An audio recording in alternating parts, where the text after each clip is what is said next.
Hello there, you amazing viewers and subscribers, and welcome to a brand new Doctor Who video for today. So earlier today, I was actually messaged by a Doctor Who fan asking me some Doctor Who questions, like why am I into classic Doctor Who. So I was asking him, and then we were talking about my YouTube channel, and he said he was going to subscribe if I can actually do a video for him. So I said, yeah, of course I can. So he's asked me, what are my 5 reasons why do I enjoy classic Who so much? And the thing is, I thought, yeah, why not talk about why I actually enjoy classic Doctor Who a lot more? Because I really enjoy classic Doctor Who more than the modern series of Doctor Who. When I say classic here, I mean from 1996 to 1989 plus the TV movie. I do consider TV movie to be classic Doctor Who, so I kind of put that over there. Where for modern Who, it's everything from Christopher Eccleston, David Tennant, Matt Smith, Peter Capaldi, and Jodie Whittaker. So that's the modern era. And I'm going to be specifically talking about the classic era, so the classic Who. I really do enjoy classic Doctor Who more than the modern series, and he's asked me what are the 5 reasons why I like classic Doctor Who. So I thought, why not do this into a kind of a good 6-minute video. So number 1, I've put good writing. Now in classic Doctor Who, specifically in the 60s and 70s and 80s, yeah, we do get a bit of bad stories like we do for modern Who, but they're still technically good. I really do enjoy the bad stories. I mean, if I could tell you some of the bad stories I've actually watched, which is literally, how can I say this one? The Keys of Madness. I don't really enjoy that story, but I think it's got good potential for it. And of course, for Troughton, the weak story has got to be the Dominators. But again, the writing was trying to prove to be something. And Troughton actually saves the story for me. And then, of course, like for stuff like Jon Pertwee, where they've got the mutant stats just got a bit bad.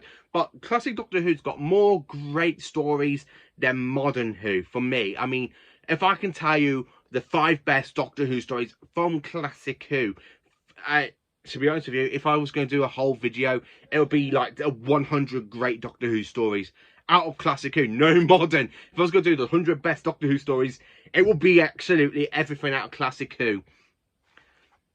And that's me to say, classic Doctor Who has such good writing and stuff as well. Question number 2 is, what makes me really focus more on classic Doctor Who? Well, classic Doctor Who does introduce the monsters that are really iconic and have returned into the show's present state. Like with the Daleks, the Cybermen, the Makra, the Master, the Santarans, you know.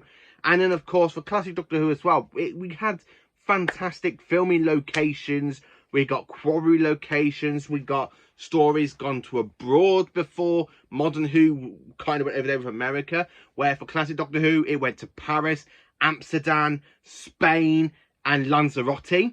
And that's just some of the great stuff in there. That's where it went. And then, of course, you've got some iconic doctors as well, like Tom Baker, Sylvester McCoy, Patrick Troughton, Jon Pertwee.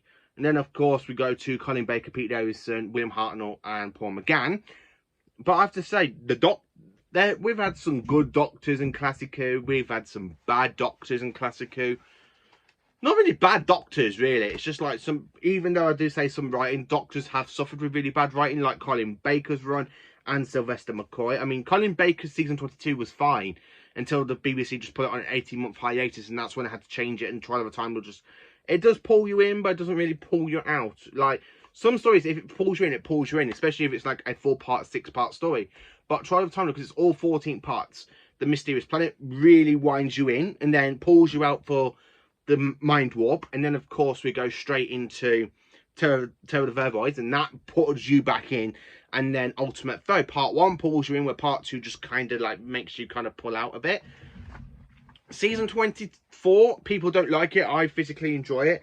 Number 2 is asking me, well, how is the storytelling a lot better? Well, we have some fantastic horrifying stories in classic Who. And you're probably saying, no, but we do have horrifying stories in modern Who. Look at The Empty Child and Doctor Who. Yes, but the thing is, though, modern Doctor Who haven't really managed to pull off the fantastic horror sort of stories like classic Who's done. I mean, if I can name top of my head some great stories that are very horrifying, like Pyramids of Mars, The Planet of Evil, you know, The Brain of Morbius, The Seas of Doom. And then, of course, you go to The Talents of Wing Chiang and Horror of Fang Rock. even for Pertwee, we get some kind of like horrifying stories, like in the Ambassadors of Death, which is a bit too long, but it's still, or Inferno, or for Charlton's Doctor, we have some great moments like the Tomb of the Cybermen. You got the Cybermen climbing out the tombs. So the storytelling for Classic Who is a lot better than storytelling in Modern Who, specifically. I have to be honest, Classic Doctor Who just really has great storytelling, where Modern Doctor Who, even though it's got like the 45-minute thing, and then it's kind of gone up to a bit more now, but you know, now number 3, great writers. Yes, we have had some writers in Modern Who, like Russell T Davies, who's back, Stephen Moffat, Chris Chibnall, or Mark Gatiss. But Classic Doctor Who writers know how to pull you in, because we've had so many great writers like Terrance Dicks or Robert Holmes. You can't beat a good Robert Holmes story. I'm sorry. Robert Holmes is just one of the best Doctor Who's writers completely, and I really do enjoy every single one of his stories. Or let me just say, like Terry Nation. Terry Nation's got some good stories under his belt. So many great Doctor Who writers really do, like Ben Alovich, who wrote Remembrance of Daleks and of course Battlefield. Or Andrew Cartmel, because he was one of the directors, and he was supposed to be the shoe producer until the show was put on a hiatus. Even Douglas Adams, the actual person that did Hitchhikers of the Galaxy, he wrote some 3 great Doctor Who stories: The Pirate Planet, The City of Death, and of course Shada. I cannot stop talking about how much great The City of Death is, because City of Death is just phenomenal, just absolutely phenomenal and brilliant. Where for Robert Holmes, we've got so many great stories for him, like Spearhead from Space, Terror of the Autons, Carnival of Monsters. And then, of course, we have some other great stories from him as well, like the Time Middler, or The Ark in Space, or let alone Pyramids of Mars and The Brain of Morbius, plus some fantastic other great stories as well. Robert Holmes is just one of the best writers for you. Number 4, which Doctor from Big Finish really pulls in the classic elements? All of them do, to be honest. I think every time I listen to a Big Finish, it really feels like I'm listening to, or like opposite from watching, I'm really listening to an episode from classic Doctor Who. It really fits in with the 80s tones, or the 70s tones, or the 60s tones. It really fits in. Number 4, which is the best Doctor out of classic Doctor Who? For me to say, it's got to be Tom Baker. Tom Baker is the definitely article as the Doctor for Classic Who. You go to a convention, right? You see how many people are wearing Tom Baker scarves, or multiple different Doctors' outfits, because the Doctor is their favourite hero. I mean, I was talking to somebody who was wearing Matt Smith's coat, Sylvester McCoy's question jumper, you know, and of course he was wearing Tom Baker's scarf as well. And his 3 favourite Doctors is Tom Baker, Sylvester McCoy, and Matt Smith. But the 4th Doctor is definitely the article Doctor for classic Doctor Who. And that's the reason for me. Right, number 1, we've got good writing, good storytelling. We have fantastic writers. Even though the actors that come in to do like the one-off characters, they still really make it believable that they're the villain. I mean, I really like Jacqueline Hill in Maglos, because she used to play Barbara, his companions. Even the Doctor has had some great companions in Classic Who. Classic Who is just phonetically Doctor Who. For me, it's a lot better than some of the modern series. Modern series can pull off some good stuff, but my hearts belong, well, should I say, both of my hearts belong to Classic Who more than to Modern Who. I'm sorry to say that. Everybody has their own opinion, right? So the thing is, though, I was asked what makes me into Classic Who, and the thing is, though, what really clings me in, it is the good writing. The storytelling's got to be good. We got good writers. You know, Tom Baker, specifically the Tom Baker era, I love rewatching Tom Baker. I love rewatching all of the Classic Who, really.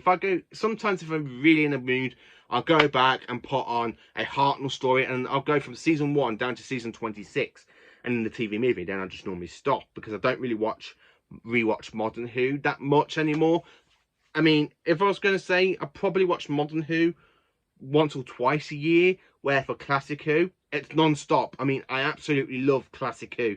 Classic Who, for me, is brilliant. And that's the one thing I love about Big Finish as well, because Big Finish, even though their stories are made in the modern day, you know, around the same time as Modern Who, but they still managed to make it feel so classic with the music and the way everything's like being described. Like if the Fourth Doctor's looking for his pocket and he pulls out a ball of string, or he pulls out a packet of jelly babies.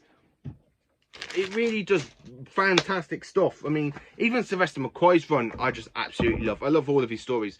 So this is my list of why I enjoy Doctor Who, classic Doctor Who.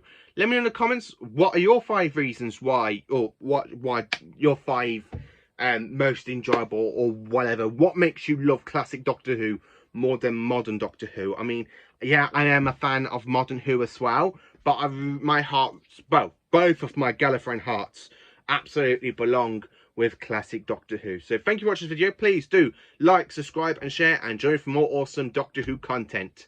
Have a great time. Have a great day for tomorrow. And if you're in the UK, try and enjoy the weather while we can, because, you know, it's the UK. We don't get much good weather. So enjoy it, and I hope you all have a fantastic day tomorrow. So thank you for watching. And of course, would you like a jelly, baby?